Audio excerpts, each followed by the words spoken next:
As a molecular biologist, much of your science communication and research has focused on helping humans live well for longer and effectively engineering resilience. How do we engineer resilience from a molecular biology standpoint? It's a really great question, and I think one that so many of us really want to understand better.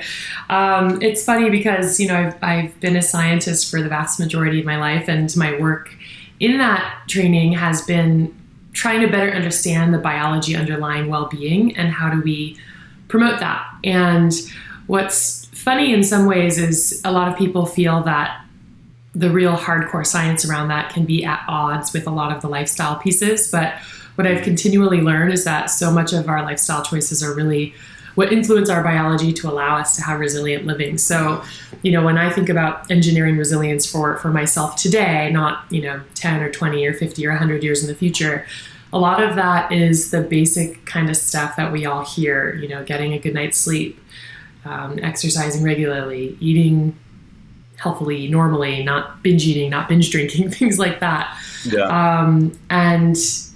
So there's just a plug I want to make for all of those things, which I think people don't love hearing as much because sometimes, we want an easy fix or a pill or a strategy. And I think there are some really innovative solutions coming from biomedicine for how we can really engineer our biology in a interventional way to support resilience. And I think we have a lot of tools available to us right now to do that, if only we're willing to commit to the behavioral change. Mm-hmm.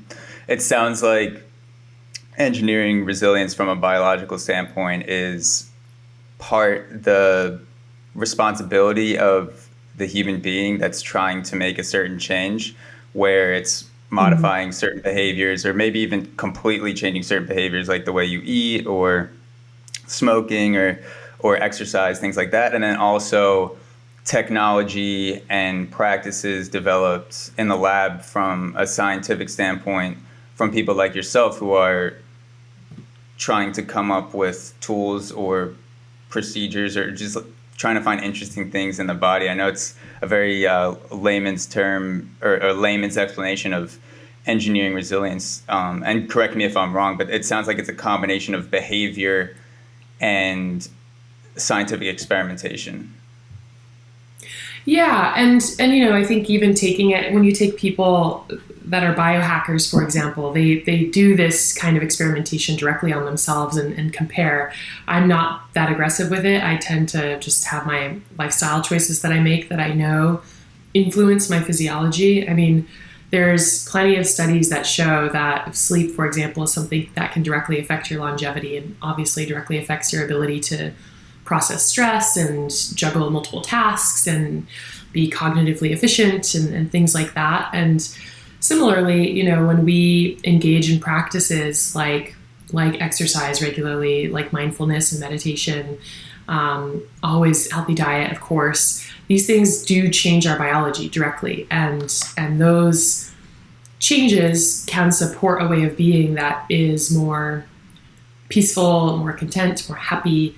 I guess everyone can define for themselves what resilience means, but for me, it's really to have the bandwidth to be able to keep up with my own life, which of late has been more difficult, but do that and enjoy it and feel really vibrant and feel available for all the things that happen in your day, whether planned or unplanned, and especially, of course, enduring challenge and enduring, any kind of adversity and being able to come through that and have a positive outlook on the other side. And those things are really difficult. And it's not just physical, it's also emotional and spiritual and all of these things. And I think that having a suite of practices really supports that. And I think, it's funny for me, I'm from Silicon Valley. I grew up in the Bay Area and then I did my undergrad in Los Angeles. And then I went to Harvard for my PhD. And in addition to science, I've been a model a long time. So I've always lived in these kind of multiple worlds that straddle like hardcore science and then like hardcore wellness and what a lot of people in sort of the scientific serious community might think is a bit like hand-wavy fluff. But there are data that support a lot of these things that are steeped into the wellness community as well, that really support human resilience. So you mentioned sleep, and to dive into something more specific like sleep within the greater wellness community, what are some of the ways that you've experienced modifications in sleep or changes in sleep that have benefited you, or research that you've done firsthand, talking to colleagues as well? What are some of the most exciting ways in which we can modify sleep to enhance performance and enhance that vibrancy you were talking about? Yeah, I mean, right now, there's not a lot that I'm aware of that's interventional around sleep that's like cool technology. I mean, probably a lot of your listeners are familiar with something called the Oura ring. It's a ring that you wear on your finger, and it measures different parameters of your health. And of course, smartwatches do this kind of thing too, and I'm sure other devices. Those are more monitoring oriented. They don't really do anything actively. But that being said, there's a ton of research on sleep. I actually haven't been involved in any research on sleep directly myself, but as someone who's a 9-hour sleeper horribly, it's very hard to get 9 hours. But if you never ever put an alarm clock near me, that's like how long I would sleep every night. I've just cared a lot about it because it's hard to sleep that long in today's day and age, and with the kind of demands that we have in our lives. And so, I've just really spent a lot of time looking into why it matters to support, especially when I talk to other people who are like, you're leaving, you're going to bed. And I'm like, 9 hours, I need it. Because, your immune system, actually it's relevant now with, COVID and all the vaccines and vaccinations that are happening globally